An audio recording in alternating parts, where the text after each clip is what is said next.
Hallelujah. और जैसे कि आपको मालूम है कि हम पाम संडे सेलिब्रेट कर रहे हैं, ठीक है। और पाम संडे और जैसे कि संडे को हम इसको सेलिब्रेट करते हैं और यीशु मसीह ने इस समय विजय प्रवेश किया। क्या किया जी? विजय प्रवेश किया जैतून के पहाड़ से। प्रभु यीशु मसीह यरूशलेम की तरफ गए। किसकी तरफ गए जी? यरूशलेम की तरफ गए। आपको पता है कि प्रभु यीशु मसीह की सेवकाई में और प्रभु यीशु मसीह ने अपने आप को कभी भी क्या नहीं किया और ओपनली कभी भी ऐसा नहीं हुआ कि बहुत सारे लोगों ने और प्रभु यीशु मसीह का क्या किया हो, स्वागत किया हो। परंतु ये आखिरी हफ्ता है। ये क्या है जी? आखिरी हफ्ता है जब प्रभु यीशु मसीह जैतून के पहाड़ से और नीचे की तरफ उतरे तो बहुत बड़ी भीड़ ने, बहुत बड़ी क्या की, एक भीड़ थी। सब में जब ध्यान देंगे, बहुत बड़ी भीड़ ने और क्या किया, अपने कपड़े और खजूर की और जो टहनियाँ थी और क्या किया, वो प्रभु यीशु मसीह के कदमों में और लहरा लहरा कर उसका क्या किया, स्वागत किया। और वो लोग बोलने लगे, होसना। क्या हो जी? होसना, दाऊद के पुत्र तेरी क्या हो, होसना। कि मतलब कि दाऊद के पुत्र तू अभी हमें क्या कर ले, छुड़ा ले। हमें क्या कर ले, अभी क्या कर ले जी, छुड़ा ले। क्या मेरी बातें सबको समझ में आती है? यीशु मसीह कहाँ से गए थे? जैतून के पर्वत से जब वो यरूशलेम की तरफ उतर रहे थे तो बहुत बड़ी भीड़, बहुत बड़ी क्या वहाँ थी, भीड़ थी। लगभग यरूशलेम में जो क्या थे और 70-80 हज़ार लोग जो थे वो यरूशलेम में क्या करते थे, रहते थे। कितने लोग रहते थे जी? 70-80 हज़ार। पर ये फसह के पर्व का समय था। किसका समय था जी? फसह के पर्व का समय था। बस वैसा ही समझो कि जैसा हर संडे और ईस्टर और क्रिसमस, हर संडे शायद इतने लोग और चर्च में नहीं होंगे, पर ईस्टर और क्रिसमस में और दूर दूर से लोग क्या करते हैं और बाहर के लोग भी क्या करते हैं, क्रिसमस सेलिब्रेट करने के लिए क्या करते हैं जी, आते हैं। इसीलिए ये जो फसह का पर्व था वो वहाँ पर हो रहा था। इसीलिए जो 80 हज़ार की भीड़ यरूशलेम में थी वो बदल गई लाखों लाखों की भीड़, क्योंकि वहां पर बहुत सारे लोग इकट्ठे हो गए। क्योंकि लोग जगह जगह से, दूसरे देशों से, अलग अलग इलाकों से वो फसह का पर्व मनाने के लिए वहां पर क्या हो रहे थे जी, इकट्ठे हो रहे थे। वहां पर क्या हो रहे थे जी, इकट्ठे हो रहे थे। बात समझ में आती है मेरी? मतलब ये कि वहां पर लाखों लाखों लोग वहां पर क्या हो गए थे, इकट्ठे हो गए थे। एक हिस्टोरियन है जोसेफस, उसने 40 एडी में, 40 एडी में लिखा है कि इस फसह के पर्व में और 40 एडी में लगभग 20 लाख लोग वहां पर क्या थे जी, इकट्ठे थे। कितने लोग इकट्ठे थे? कितने लोग इकट्ठे थे? 20 लाख। और लगभग 20 हज़ार मेमनों को वहां पर बलि किया गया। मतलब ये बातें मैं आपको इसलिए समझाने की कोशिश कर रहा हूं कि आप समझो कि वहां पर जो आबादी है वो 70 से 80 हज़ार है और 40 एडी में जो हमें रिकॉर्ड मिला 20 लाख लोग वहां पर क्या थे, इकट्ठे थे। इसका मतलब कि 33 एडी में जब यीशु मसीह वहां पर था तो 20 लाख ना भी लो तब भी 10 लाख 15 लाख आप लेके चलो, इतने लोग वहां पर क्या हो गए थे जी, इकट्ठे हो गए थे। मेरी बात समझ में आ रही है? मेरी बात समझ में आ रही है? अभी तो मैं उन लोगों के बारे में बता रहा हूं जो खजूर की टहनियां क्या कर रहे थे जी। पता चल गया भीड़ कहां से आई है? कहां से आई है? क्योंकि वहां पर फसह का पर्व चल रहा था। क्या चल रहा था जी? वहां पर फसह का पर्व चल रहा था और फसह का पर्व बड़ा इंपॉर्टेंट था। उस समय यरूशलेम का मंदिर सेंटर था। वहां पर ऐसा नहीं है कि कोटगढ़ वाले क्रिसमस कोटगढ़ में मनाओ, आर्नी वाले आर्नी में मनाओ और शिमला वाले शिमला में मनाओ। वो उस समय यरूशलेम सेंटर था। अगर कोटगढ़ वालों को भी फसह का पर्व मनाना है तो कहां पर जाना पड़ेगा? बोलो, कहां पर जाना पड़ेगा?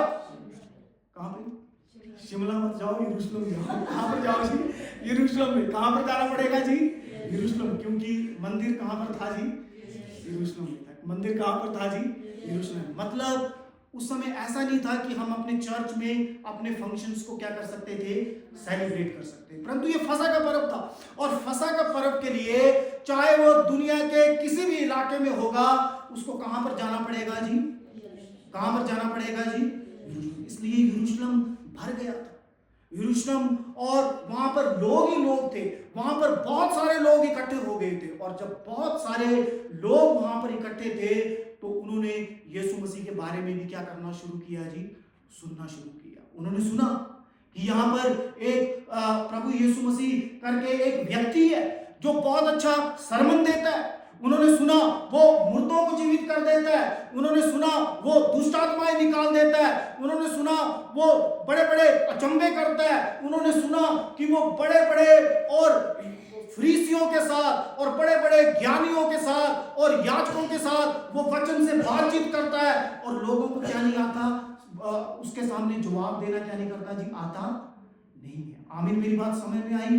बहुत सारे लोग वहां पर इकट्ठे हो गए, बहुत सारे लोग जब वहां पर इकट्ठे हो गए तो यीशु मसीह की बातें वहां पर फैलने लगी। और सबसे ज्यादा जो बात यह फैली कि कुछ दिन पहले ही प्रभु यीशु मसीह ने लाजर को क्या किया था जी?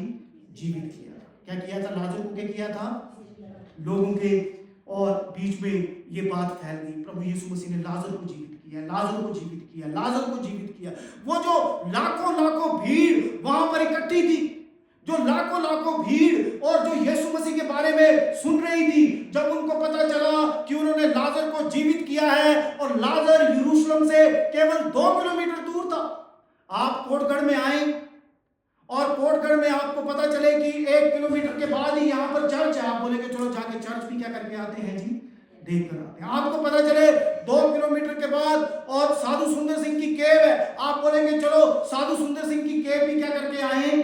देख के आए। जब उन लाखों लाखों लोगों को पता चला यीशु मसीह ये करते हैं, यीशु मसीह ने लाजर को जीवित किया, तो बाइबल में लिखा है बहुत सारी भीड़ वो यीशु मसीह और लाजर को देखने चली गई। कहां पर चली गई जी? कहां पर चले गए? वो लाजर को देखने चले गए। किसको देखने चले गए जी? किसको देखने चले गए? उसने बोला चलो देख के आते हैं वो कौन सा लाजर है जिसको प्रभु यीशु मसीह ने क्या किया है जी? जीवित किया। मैं आपको ये बताना चाहता हूं, मैं आपको ये समझाना चाहता हूं कि वो सारी भीड़ जो वहां पर होसना बोल रही थी, वो सारी भीड़ जो खजूर की टहनियां वहां पर लहरा रही थी, वो सारी भीड़ जिन्होंने अपने कपड़े प्रभु यीशु मसीह के और पांव के नीचे रख दिए, वे वो लोग थे जो फसह के पर्व में वहां पर क्या हुए थे जी? इकट्ठे हुए थे। फसह का पर्व में क्या हुए थे? वहां पर इकट्ठे हुए थे। आमीन। और फसह का पर्व क्यों मनाया जाता है? फसह का पर्व इसलिए मनाया जाता था क्योंकि वो मिस्र की गुलामी से क्या हो गए थे? उस दिन आजाद हो गए थे। क्या हो गए थे जी? मिस्र की गुलामी से क्या हो गए थे जी? ध्यान से समझना। फसह का पर्व किस लिए मनाया जाता था? कि वो मिस्र देश की गुलामी से क्या हो गए थे जी? आजाद। पर आज भी वो रोम के गुलामी में थे। आप उनके सेंटिमेंट को समझना। वो लाखों लाखों लोग जब वहां पर आए होंगे और उस पर्व को, फसह के पर्व को मना रहे होंगे, और फसह के पर्व को मनाकर वो ये सोच रहे होंगे कि हम फसह का पर्व इसलिए मना रहे हैं कि फिरौन जो इतना पावरफुल था, मिस्र के देश के लोग इतने पावरफुल थे, हमारा परमेश्वर वहां से हमें क्या लेकर आया जी? निकाल कर लेकर आया। क्या लेकर आया जी? और अंदर मैं सोचता हूं अंदर वो ये भी सोच रहे होंगे कि फिर आज हम रोम की गुलामी में हैं, फिर आज हम किसकी गुलामी में हैं जी? अंदर वो सोच रहे होंगे कि हम मिस्र की गुलामी में से तो निकल आए और आज हम ये जो फसह का पर्व मना रहे हैं ये रोम की गुलामी में मना रहे हैं, और जरूर एक दिन परमेश्वर हमें रोम की गुलामी से भी क्या कर देगा जी?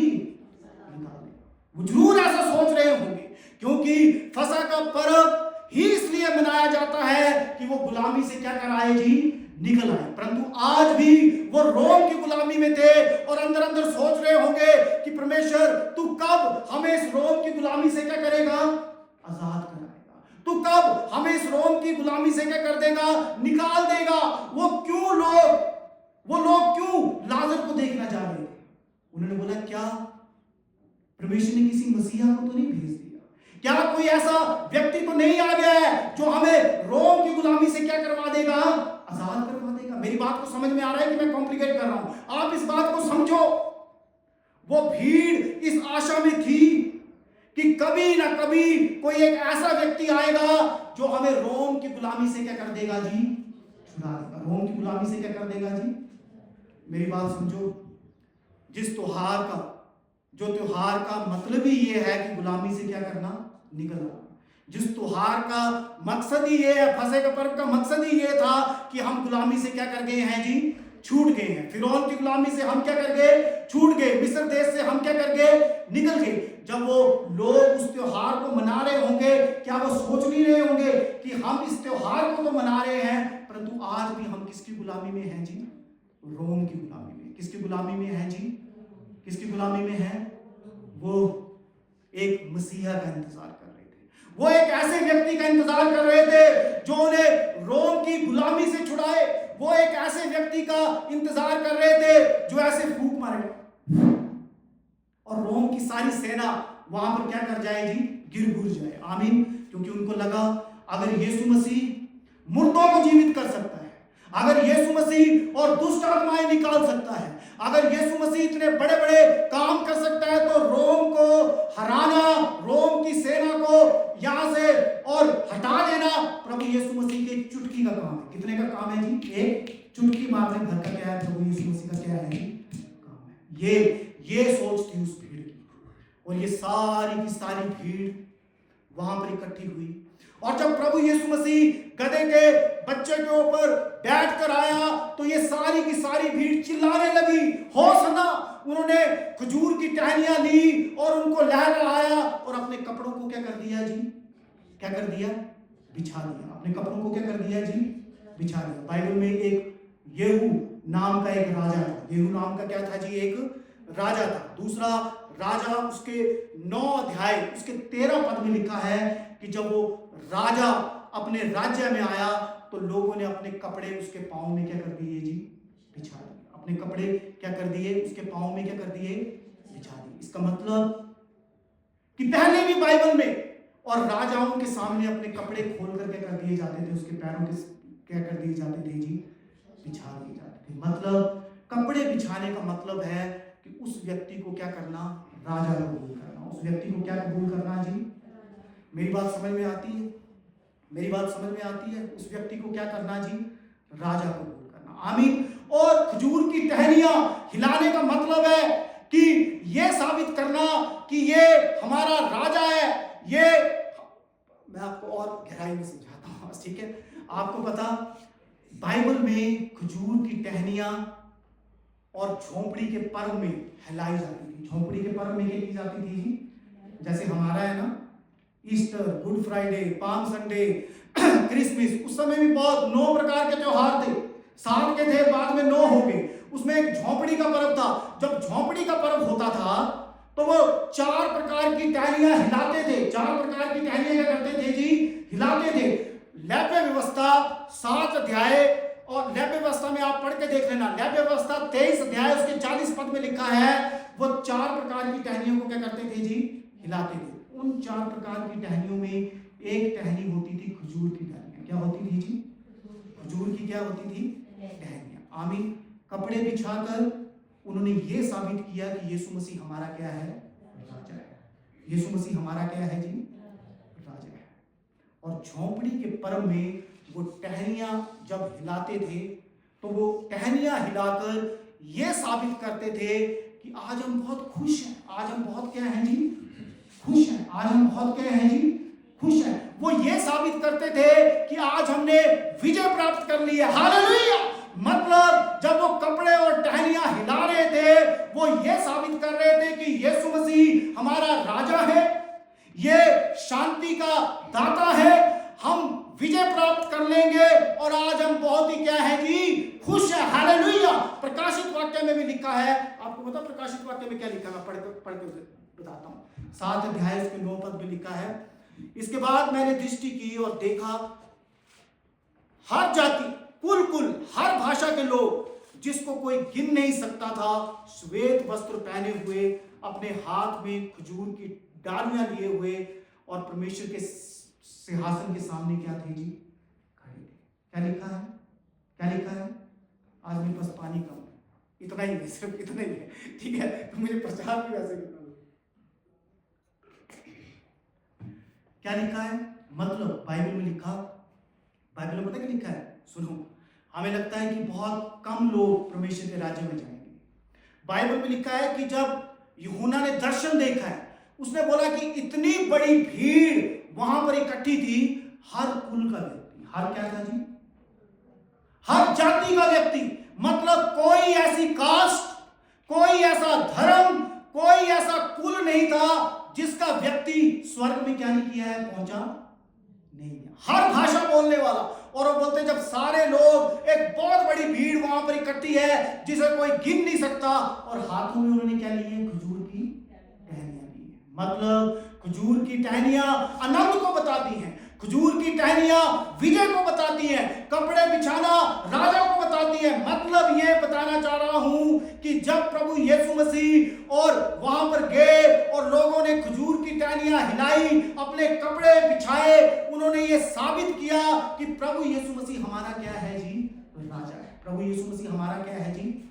प्रभु यीशु मसीह शांति दाता है। ये हमें विजय दिलाएगा, ये हमें रोम की गुलामी से बचाएगा। इसलिए आज हम क्या हैं? आनंदित हैं। आज हम क्या हैं जी? खुश हैं। आज हम क्या हैं जी? खुश हैं। इसलिए बोल रहे थे होसना। होसना का मतलब अभी बचा, कल बचा नहीं, क्या कर तू? अभी बचा। आमीन, हालेलुया। मैं आपको ये बताना चाहता हूं, आपको पता, वो लोग ये सोचकर बैठे थे कि यीशु मसीह इसलिए आया है कि वो हमें रोम की गुलामी से क्या कर देगा जी? छुड़ा देगा। रोम की गुलामी से क्या कर देगा जी? छुड़ा देगा। इसलिए वो होसना के नारे लगा रहे थे। इसलिए वो अपने कपड़े और प्रभु यीशु मसीह जिस गधे के बच्चे के ऊपर बैठा था उसके पांव में डाल रहे थे। इसलिए वो टहनियां वो लहरा रहे थे, क्योंकि वो ये सोच रहे थे कि प्रभु यीशु मसीह कुछ ऐसा करेगा कि रोम की गुलामी से हम क्या हो जाएंगे जी? आजाद हो जाएंगे। आमीन, आमीन, आमीन, आमीन। संडे गया, मंडे आया, ट्यूसडे आया, वेडनेसडे, थर्सडे और फ्राइडे को प्रभु यीशु मसीह कहां पर थे जी? कहां पर थे जी? अभी लाखों लाखों की भीड़ प्रभु यीशु मसीह को क्या बोल रही है? राजा। क्या बोल रही है जी? लाखों लाखों की भीड़ प्रभु यीशु मसीह को शांति का दूत बोल रही है। लाखों लाखों की भीड़ प्रभु यीशु मसीह को बोल रही है कि यही है हमें विक्ट्री देने वाला। लाखों लाखों की भीड़ ये बोल रही है कि प्रभु यीशु मसीह अभी बचा। और वही भीड़ 5 दिन के बाद क्या कर गई? बदल गई। 5 दिन के बाद क्या कर गई जी? जब प्रभु यीशु मसीह क्रूस के ऊपर था, बाइबल में लिखा उसके अपने चेले भी उसे छोड़कर क्या कर गए थे? सिर्फ वहां पर एक ही चेला था। वो कौन था जी? ये भीड़ कहां गई? ये भीड़ 5 दिन में वहां पर क्यों नहीं पहुंची? आपको पता वो भीड़ क्यों नहीं पहुंची? वो भीड़ इसलिए नहीं पहुंची क्योंकि वो ये सोच रहे थे कि प्रभु यीशु मसीह हमें रोम की गुलामी से क्या करेगा जी? बचाएगा। क्योंकि वो ये सोच रहे थे कि ये व्यक्ति जो मुर्दों को जीवित कर सकता है, ये व्यक्ति जो इतने इतने बड़े चमत्कार कर सकता है, ये एक फूंक मारेगा और सारे रोम के सैनिक वहां पर क्या हो जाएंगे जी? बेहोश हो जाएंगे। क्या हो जाएंगे जी? वो मर जाएंगे। और सलोमी एक चेले की मां थी। उसने बोला प्रभु यीशु मसीह जब तू अपने राज्य में आए तो मेरे एक पुत्र को अपने दाएं बिठा लेना और दूसरे को क्या कर लेना जी? एक दिन पतरस प्रभु यीशु मसीह प्रचार कर रहे थे, मैं मरने वाला हूं। प्रभु यीशु मसीह को पतरस ने पकड़ा, उस साइड में जाके झिड़कने लगा। प्रभु यीशु मसीह तू क्या बातें कर रहा है? तू मरने की बातें क्यों कर रहा है? हम तो तुझे राजा बनाना चाहते हैं। ये रोम के सैनिकों को हटाकर तू राजा बनेगा और सलोमी का एक बेटा तेरे दाएं और एक बेटा तेरे बाएं बैठेगा, तू राजा बनेगा। पतरस झिड़कने लगा और प्रभु यीशु मसीह ने बोला शैतान इससे क्या चला जा, तू दूर चला जा। मेरी बात समझे?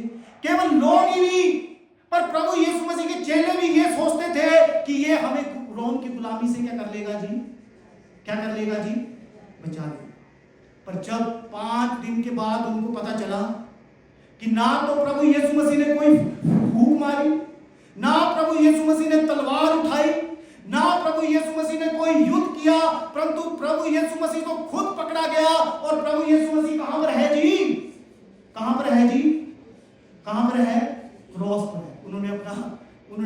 माइंड चेंज कर लिया। उन्होंने क्या कर लिया जी, अपना क्या कर लिया, माइंड चेंज कर लिया। पता चला क्यों बदले, क्योंकि वो सोच रहे थे प्रभु यीशु मसीह लड़ेगा, वो सोच रहे थे रोम की गुलामी से हमें आजाद करवाएगा।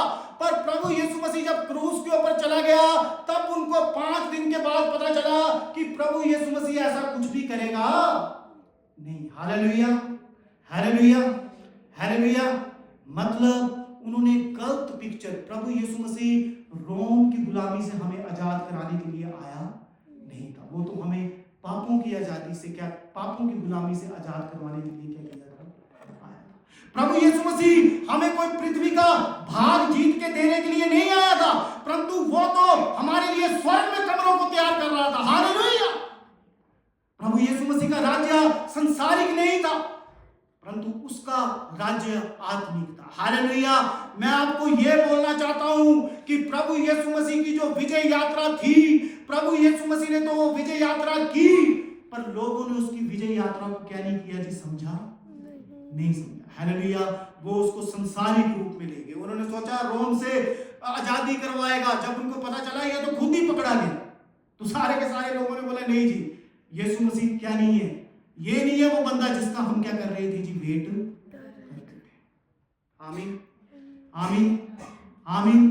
संडे को वही लोग, लाखों लाखों लोग, 15-15 लाख लोग होशना बोल रहे थे, 15-15 लाख लोग आनंदित हो रहे थे, डांस कर रहे थे, आनंद कर रहे थे। हालेलुया। वही लोग अपने कपड़े प्रभु यीशु मसीह के नीचे बिछा रहे थे, वही लोग खजूर की टहनियां लेकर और उसके पांव के नीचे और हिला रहे थे, और ठीक 5 दिन के बाद वो लोग ही क्या कर गए जी, बदल गए। हालेलुया, आमीन। हम अपना जीवन देखें, मैं और आप अपना जीवन देखें। हम संडे चर्च यहां पर आते हैं, बोलो जय, मिलकर जय, बोलो जय यीशु की जय। हालेलुया। वंदना करते हैं हम, वंदना करते हैं हम। हालेलुया। मतलब हम जब संडे चर्च में यहां पर आते हैं, जय जयकार करते हैं, हम बिछ जाते हैं प्रभु यीशु मसीह हम तेरे ही हैं। हालेलुया। तू ही है हमारा उद्धार करता, तू ही है हमें छुड़ाने वाला। आज जितना आनंद आया गीत गाकर, वचन सुनकर, कभी नहीं आया। हालेलुया।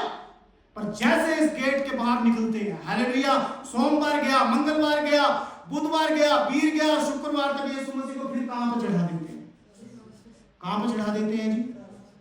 आमीन, आमीन। केवल उन लोगों ने, हालेलुया, उन लोगों ने पाम संडे पर प्रभु यीशु मसीह को क्रूस पे नहीं चढ़ाया, पर हम भी हर शुक्रवार तक प्रभु यीशु मसीह को कहां पर चढ़ा देते हैं जी, क्रूस पर क्या कर देते हैं जी, चढ़ा देते हैं। जो यहाँ पर सुन के जाते हैं, हालेलुया, वो बस यही तक है, क्योंकि बाइबल में लिखा है शैतान दरवाजे के बाहर ही खड़ा है। हालेलुया। वो वहीं पर गैदर कर लेता है, चलो जी तोड़ मरोड़ करके सारा क्या ले लो। आमीन, हालेलुया। वो लोग भी 5 दिन तक टिके नहीं रह सके। हालेलुया। और हम भी क्या नहीं कर सकते हैं जी, 5 दिन तक क्या नहीं कर सकते। एक मैं सरमन देता हूँ, आपने सुना नहीं है, मैं बोलता हूँ, उस सरमन का नाम है मंडे, हिंदी में बोलता हूँ, मंडे का धर्म। संडे का धर्म तो बहुत बढ़िया है, हालेलुया, पर धर्म हम कितने धर्मी है वो कब पता चलेगा, मंडे को। कब पता चलेगा जी, मंडे को। फिर तो मजाल है, कलीसिया किसी बंदे को आप कुछ भी बोल जाओ बोले मक्खी नहीं बैठ रही इसके बाद। हालेलुया। संडे तक ही है हमारी धार्मिकता, संडे तक ही रह जाती है हमारी प्रार्थना संडे। मैं अपने को ही बोल रहा हूँ, जब मैं आपको बोलूँ तो ये ना सोचना कि मैं आपको बोल रहा हूँ, मैं अपने को ही बोल रहा हूँ। हालेलुया। मतलब हमारी धार्मिकता संडे तक ही रहती है। हालेलुया। संडे को होसना भी करेंगे। प्रभु यीशु मसीह आज ही हमारी गलतियों से क्या दे दे, छुटकारा दे दे। प्रभु यीशु मसीह आज ही बचा, आज ही बचा। और जब मंडे, ट्यूसडे, वेडनेसडे, थर्सडे हुआ तो फिर हम वहीं पर पहुंच जाते हैं जहां से क्या किया था जी, स्टार्ट किया। जहां से क्या किया था जी, स्टार्ट किया। आपको पता प्रभु यीशु मसीह ने हमारे लिए जान दी। Hallelujah, hallelujah. प्रभु यीशु मसीह को कोई शौक नहीं था कि प्रभु यीशु मसीह आते, एक गधे के बच्चे के ऊपर बैठते और यरूशलेम में चले जाते ना। आमीन। प्रभु यीशु मसीह इसलिए यरूशलेम में गए क्योंकि भविष्यवाणी हुई। क्या हुई थी जी, भविष्यवाणी हुई थी। वो भविष्यवाणी पता क्या थी, मैं पढ़ के बताता हूँ। वो भविष्यवाणी ये थी, मैं पढ़ के बताता हूँ, आप ध्यान से सुनना। जकरिया उसके 9 अध्याय उसके 9 पद में ये भविष्यवाणी हुई थी। हे सिय्योन, बहुत ही मगन हो, हे यरूशलेम जय जयकार। हे यरूशलेम क्या कर जी? ये भविष्यवाणी 500 साल पहले हुई थी। कितने साल पहले हुई थी? 500 साल पहले भविष्यवाणी हुई थी। ध्यान से सुनना क्या बोलते, हे सिय्योन बहुत ही मगन हो, हे यरूशलेम जय जयकार कर, क्योंकि तेरा राजा तेरे पास आएगा, वह धर्मी है, उद्धार पाया हुआ है, वह दीन है और गदही के बच्चे पर चढ़ा हुआ है। किसके ऊपर आएगा? प्रभु यीशु मसीह आया। ये 500 साल पहले जो भविष्यवाणी हुई थी, लोगों ने जय जयकार भी की। प्रभु यीशु मसीह दीन था, उद्धार से भरा हुआ था और वो ठीक एक गदही के बच्चे के ऊपर बैठकर आया। किसके लिए आया? हमारे लिए आया। किसके लिए आया जी? कि अगर हम में से कोई इस भविष्यवाणी को पढ़े तो वो ये समझ पाए कि यही था सच्चा मसीह। हालेलुया! यही है हमारा प्रभु यीशु मसीह, जिसके बारे में बाइबल में 500 साल पहले लिखा है। आमीन, हालेलुया! मेरी बात समझ में आई? मेरी बात समझ में आई? यीशु मसीह को शौक नहीं था कि हाँ जी यीशु मसीह वहां पर जाते और चलो जी बैंड बाजे बजाओ, थोड़ा बड़े दिन हो गया, मैं क्रूस पर मरने वाला हूं और थोड़ा सा मेरा वेलकम करो जबरदस्त। नहीं, यीशु मसीह ने ये इसलिए होने दिया क्योंकि जकरिया की ये भविष्यवाणी क्या हो जाए जी? पूरी हो जाए। हालेलुया! यीशु मसीह ने जो भी किया वो इसलिए किया कि ये भविष्यवाणी पूरी हो जाए। मैं पढ़ के बताता हूं आपको। आपको पता, इशाया ने भविष्यवाणी की थी कि कुंवारी प्रभु यीशु मसीह कुंवारी मरियम से क्या होगा जी? पैदा होगा। मीका ने भविष्यवाणी की कि वो बैतलहम में पैदा होगा। डैनियल ने भविष्यवाणी की कि वो 490 साल के बाद मारा जाएगा।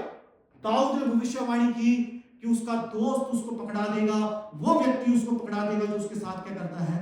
रोटी खाता है। आमीन। जकरिया ने भविष्यवाणी की कि उसको 30 चांदी के सिक्कों में बेच दिया जाएगा। इशाया ने भविष्यवाणी की कि उसको कोड़ों से मारा जाएगा, उसकी दाढ़ी तक नोची जाएगी। और डैनियल ने भविष्यवाणी की कि उसको क्या कर दिया जाएगा? काटा जाएगा। मैं तुम 4-5 ही पढ़ता है। 300 भविष्यवाणियां ऐसी हैं जो एक ही व्यक्ति के ऊपर पूरी होगी, और वो कौन है? हमारा प्रभु यीशु मसीह। Hallelujah, hallelujah. मेरे भाइयों और बहनों, प्रभु यीशु मसीह उस दिन पाम संडे हम बोलते हैं ट्रम्फल एंट्री, और हम बोलते हैं जी विक्ट्री होगी, विक्ट्री वाली एंट्री हो गई और विजय प्रवेश कर लिया।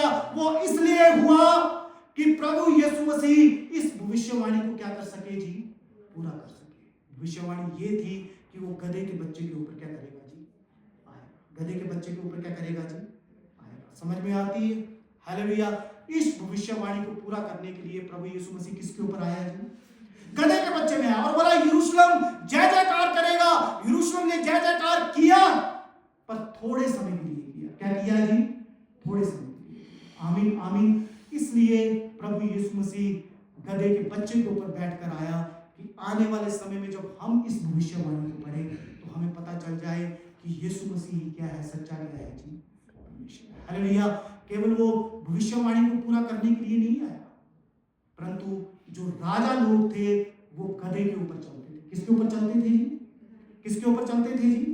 गधे के ऊपर। ये गधा ऐसा नहीं समझना, हम तो अभी बोलते हैं ना है ही गधा है। ये क्या है जी? है ही गधा। क्यों? आप सोचो, अगर आज से 50 साल पहले और 25 साल, सुनो अब सुनो, आप समझाता हूं। अगर मान लो आज मैं एक बड़ी सुंदर गाड़ी पे आऊं, ठीक है, चलो फॉर्च्यूनर पर आ जाऊं, तो मैं अमीर पादरी हुआ या गरीब पादरी हुआ? और बोलो क्या हुआ जी? अमीर पादरी। और अगर आज से मैं 100 साल पहले साइकिल पर आता तो क्या मैं अगर आज मैं साइकिल पर आता तो क्या मैं अमीर पादरी होता या गरीब पादरी होता? क्या होता जी? गरीब होता। साइकिल तो कोई वैल्यू नहीं है आज मैं, ठीक है। और आज से 100 साल पहले अगर मैं साइकिल पर कोटगढ़ में आ जाता तो मैं अमीर पादरी होता या गरीब? हालेलुया। इसलिए जब गधा सुनते हो तो सोचना ये हजारों साल पहले की बात है, उस समय की मर्सिडीज है वो। हालेलुया, आमीन। मेरी बात समझ में आ रही है? अब मेरी बात समझ में आ रही है, क्योंकि उस समय राजा लोग अपने पर्सनल गधे रखते थे। हालेलुया। घोड़े युद्ध की निशानी, घोड़े वो वॉर में यूज करते थे जब वो युद्ध लड़ते थे। हालेलुया। परंतु गधे वो तब यूज करते करते थे जब उनका राज्य क्या चलता था, बड़ी शांति के साथ चलता था। क्या चलता था जी? शांति के साथ। आमीन। जब सब कुछ शांत है, जब सब कुछ ठीक है, एक राजा ने अपना और 3 साल 4 साल कंप्लीट कर लिए तो एक राउंड मारता था। एक क्या करता था, गधे के ऊपर क्या करता था, वो राउंड लगाता था कि सब कुछ शांति, सब कुछ शांति है, सारा कुछ क्या है जी? शांत है। आमीन। मतलब जब मैं गधा बोलूं रॉयल्टी, जब मैं गधा बोलूं राजा, जब मैं गधा बोलूं किंगशिप को देखना, हालेलुया, जब मैं गधा बोलूं मर्सिडीज को देखना, हालेलुया। आमीन। जब प्रभु यीशु मसीह गधे के बच्चे के ऊपर बैठ के आ रहा है, ये सोचना कि प्रभु यीशु मसीह किसके ऊपर आ रहा है जी? मर्सिडीज के ऊपर आ रहा है। किसके ऊपर आ रहा है जी? बोलो मर्सिडीज। ठीक है, कोई और बढ़ा लो ऊपर, ठीक है, कि कोई और चाहिए, जगुआर चाहिए। ये थी वैल्यू प्रभु यीशु। क्यों? क्योंकि गधा रॉयल्टी को बताता है, हालेलुया। आपको पता, एक आयत में पढ़ता हूं, अगर मुझे मिल गई तो एक आयत पढ़ता हूं, फिर मैं जल्दी बंद करूंगा, और एक आयत पढ़ता हूं। देखो क्या लिखा है, पहला राजा उसके 1 अध्याय उसके 33 पद में क्या लिखा है। तब दाऊद ने कहा, इससे पहले एक और पढ़ता हूं, न्यायों उसका 10 अध्याय उसके 3 और 4 को पढ़ता हूं। देखो क्या लिखा है। उसके बाद मिलादी आयर उठा और वह 22 वर्ष तक राज्य करता रहा। उसके 30 पुत्र थे, जो गदियों के 30 बच्चों पर सवार हुआ करते थे और अपने 30 नगरों को क्या करते थे? विजिट करते थे। अपने 30 नगरों को क्या करते थे जी? पता चल गया राजा किसके ऊपर विजिट करते थे? गदियों के बच्चे ऊपर। 30 उसकी जो एडमिनिस्ट्रेशन थी 30 नगरों की, उसके 30 लड़के गदी के बच्चों पर बैठकर, उस मर्सिडीज पर बैठकर, रॉयल्टी के ऊपर बैठकर वो विजिट करते थे। पहला राजा उसके 1 की 33 में लिखा है, दाऊद ने कहा मेरे पास सदोक कौन था? प्रीस्ट। सदोक कौन था जी? प्रीस्ट। ये चक्कर ऐसा हो गया था, प्रॉब्लम ये आ गई थी कि दाऊद का दूसरा बेटा अपने आप को राजा घोषित कर बैठा था। ध्यान से सुनना, दाऊद का दूसरा बेटा अपने को क्या कर बैठा था जी? राजा क्या कर बैठा था? घोषित। जब दाऊद को पता चला कि दूसरे ने पादरी को भी ले गया और उस महायाजक ने उस पादरी को लेकर और जबरदस्ती उसने अपने आप को क्या करवा लिया? अभिषेक करवा लिया और वो राजा घोषित कर लिया। और जब दाऊद को इस बात का पता चला, उसने बोला, तब अब आगे मैं पढ़ता हूं क्या बोला। तब दाऊद ने कहा मेरे पास सदोक एक प्रीस्ट का नाम है, नतान एक नबी का नाम है, और यहोयादा के पुत्र बन्या आर्मी कमांडर का नाम है, बन्या को बुला लाओ। सो वह राजा के सामने आए। राजा ने उनसे कहा अपने प्रभु के कर्मचारियों को लेकर मेरे पुत्र सुलेमान को मेरी निज खच्चर गधे पर चढ़ाओ और उसे गिहोन में ले जाओ और वहां जाकर उसका क्या कर दो? अभिषेक कर दो। हालेलुया। क्या कर दो? वहां जाकर उसका क्या कर दो जी? उसने बोला मेरी पर्सनल खच्चर पर बिठाओ। मेरी क्या करो जी? पर्सनल खच्चर पर। और मेरा जो दूसरा बेटा राजा बन बैठा है, इसको भी मेरी पर्सनल खच्चर पर लेकर जाओ और वहां इसको क्या कर दो? राजा क्या कर दो जी? घोषित कर दो। पता चला गधे की क्या वैल्यू थी। मतलब जब प्रभु यीशु मसीह गधे पर आता है तो वो केवल भविष्यवाणी को पूरी नहीं करता, परंतु ये भी बताता है कि मैं क्या हूं जी? राजा। मैं क्या हूं जी? राजा। मैं क्या हूं जी? राजा। आखिरी बात बोलकर मैं बंद कर दूंगा। मुझे पता है कि काफी मुश्किल है, बहुत मैं आपको समझाना चाहता हूं, पर क्या करूं? मेरे रिएक्शन से भी पता चलता है। एक लास्ट बात बोलो, प्रभु यीशु मसीह क्यों गया? क्योंकि उसने भविष्यवाणी को क्या किया? पूरा। प्रभु यीशु मसीह ने जाकर इस बात को घोषित किया कि मैं क्या हूं जी? राजा हूं। मैं क्या हूं जी? राजा। दाऊद की संतान कौन थी? सुलेमान। दाऊद की संतान कौन थी जी? सुलेमान। सुलेमान भी गधे पर चढ़ा था और प्रभु यीशु मसीह जब गधे के ऊपर चढ़ा, उसने एक रिलेशन स्थापित कर दिया कि मैं भी क्या हूं? दाऊद की क्या हूं? संतान। इसीलिए वो उस दिन पुकार रहे थे, होसना दाऊद की संतान, होसना। आमीन, हालेलुया। मतलब, और तीसरी बात उसको बोल के मैं बंद कर दूंगा। उसको हिंदी में सब्स्टिट्यूशनरी मेरे को याद आया। बोलने का मतलब है, मैं समझता हूं उसने इसलिए कि एक आयत पढ़ता हूं फिर आपको समझ में आएगा। देखो कितनी ऐसी बातें हैं बाइबल में जो आपने कभी पढ़ी नहीं होगी। मैं गारंटी देता हूं ये आयत जिसने पढ़ी होगी उसको मैं एक चॉकलेट दूंगा, ठीक है?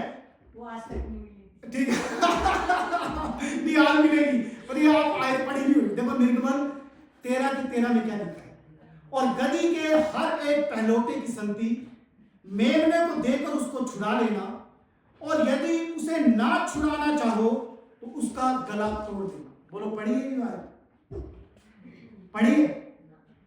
नियम था यहूदियों के बीच में, ये एक निर्गमन 13 अध्याय उसके 13 पद को पढ़ना, इसी से मैं कुछ सिखाता हूं और उसी के बीच में मैं आपको खड़ा कर दूंगा, बंद कर दूंगा। देखो कितनी प्यारी है ये, ऐसे पढ़ने में समझ नहीं आया। गधा जो है वो एक अशुद्ध जानवर है। वो क्या है जी? एक अशुद्ध जानवर है यहूदियों के लिए। यहूदियों के लिए वो जानवर शुद्ध होते हैं जो जुगाली करते हैं। जो क्या करते हैं जी? जुगाली। और गधा जो क्या है वो अशुद्ध है। वो क्या है जी? अशुद्ध है। तो परमेश्वर ने एक नियम बनाया, उस नियम के अनुसार अगर संजीव सर को अपने घर में गधा रखना है, क्या रखना है जी? अपने घर में क्या रखना है जी? गधा रखना है। तो गधा रखने के लिए उनको क्या करना पड़ेगा? उसके अगर गधा इन्हें रखना है तो उसकी जगह पर एक मेमना बलि करना पड़ेगा। क्या करना पड़ेगा जी? बलि। अब ध्यान से समझना, मान लो संजीव सर एक गधा ले आए, ठीक है, अपने घर में क्या ले आए जी? गधा। और गधा भी पहलौठा गधा लेकर आए।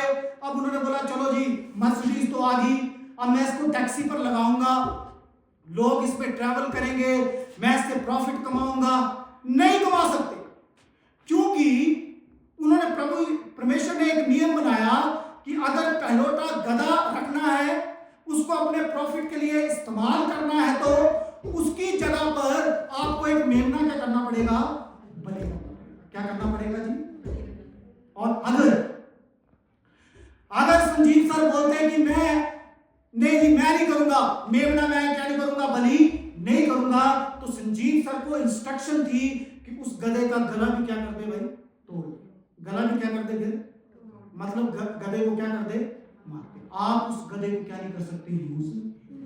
आप उस गधे से प्रॉफिट नहीं बना सकते। आप इस आयत को पढ़ो, अब आपको समझ में आएगा मैं क्या पढ़ रहा हूं। सुनो, और गधी के हर एक पहलौठे की संगति उसके जगह पर मेमने को देकर उसको छुड़ा लेना, और यदि उसे ना छुड़ाना चाहो तो उसका गला क्या कर देना जी? तोड़ देना। मतलब गधा रखने का एक ही तरीका है, गधे से बिजनेस करने का एक ही तरीका है, गधे को यूज करने का एक ही तरीका है कि उसकी जगह पर एक मेमने को क्या करना पड़ेगा? मारना पड़ेगा। हालेलुया, हालेलुया, आमीन।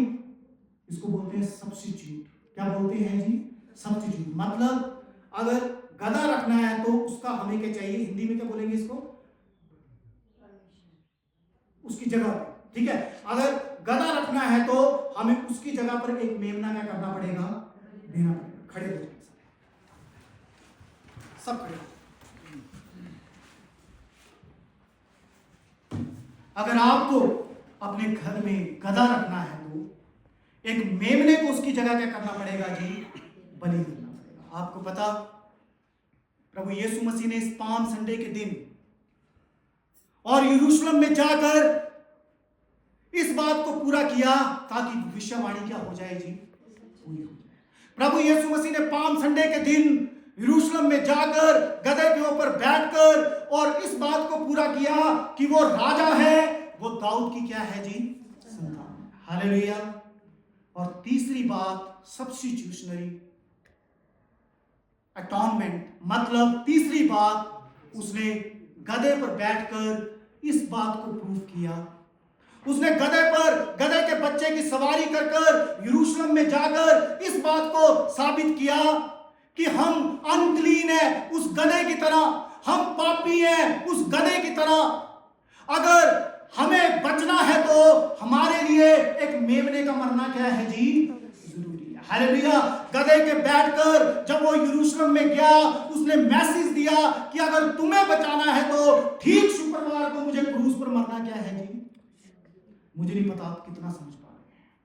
क्या आप समझ पा रहे हैं मेरी बात? मतलब ये कि प्रभु यीशु मसीह ने गधे के बच्चे पर सवारी करके यरूशलेम जाने का एक ये मतलब भी था कि मैं तुम्हारे पापों के लिए क्रूस पर क्या कर जाऊंगा जी? अपनी आंखों को बंद करें। प्रभु यीशु मसीह सचमुच पिता परमेश्वर,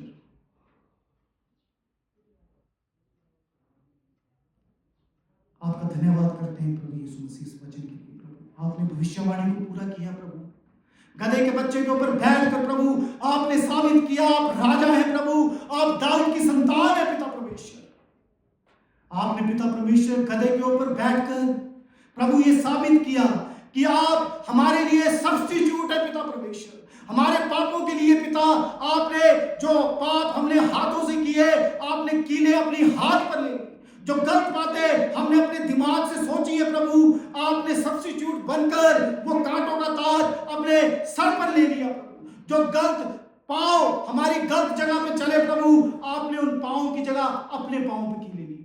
आप सब्स्टिट्यूट थे प्रभु। आपने बताया कि एक गधे के खातिर एक मेमने को मरना जरूरी है प्रभु, इसीलिए आप हम पापियों के लिए पिता परमेश्वर और क्रूस पर मारेंगे पिता परमेश्वर। सच में प्रभु, और फिर भी पिता परमेश्वर वो लोग प्रभु जो होसना कर रहे थे, वो लोग जो कह रहे थे ओ प्रभु यीशु मसीह हमें बचा, अभी बचा, खजूर की टहनियां हिला रहे थे जो कि एक जॉय की निशानी है, जो सेलिब्रेशन की निशानी है, जो विक्ट्री की निशानी है, और अपने कपड़े और गधे के पांव के नीचे डाल रहे थे जो कि राजा की निशानी है। प्रभु वो लोग प्रभु कुछ दिन के अंदर बदल गए पिता परमेश्वर, क्योंकि आपके मकसद को प्रभु वो समझ नहीं पाए। तेरे वचन में लिखा है प्रभु मेरा ज्ञान ना होने के कारण बहुत से लोग नाश हो जाएंगे पिता। सच पिता परमेश्वर, आज जब हमें कोई ब्लेसिंग्स नहीं मिलती पिता, आज जब हम जो सोचते हैं पिता परमेश्वर हमारे जीवन में वो पूरा नहीं होता पिता, हम भी प्रभु हर दिन हर पल प्रभु आपको क्रूस पे लटका देते हैं, हम छोड़ देते हैं प्रभु आप।